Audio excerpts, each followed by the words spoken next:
লোকে আমায় ভালোই বলে, দিব্যি চলনসই।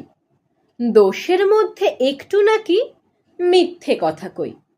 ঘাটশিলাতে যাবার পথে ট্রেন ছুটেছে যখন, মায়ের কাছে বাবার কাছে করছি বকুম বকুম।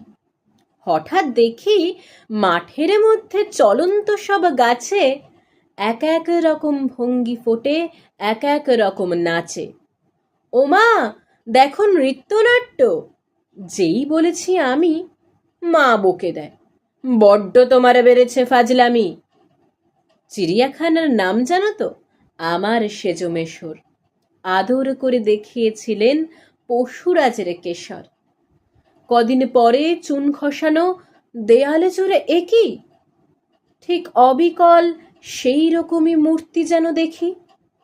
ক্লাসের মধ্যে যেই বলেছি সুরঞ্জনার কাছে, জানিস আমার ঘরের মধ্যে সিংহ বাঁধা আছে, শুনতে পেয়ে দিদিমণি অমনি বলেন, শোনো, এসব কথা আবার যেন না শুনি কক্ষনো।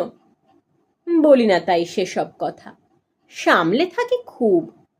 কিন্তু সেদিন হয়েছে কি, এমনই বেয়াকুব, আকাশ পারে আবারও চোখ গিয়েছে আটকে।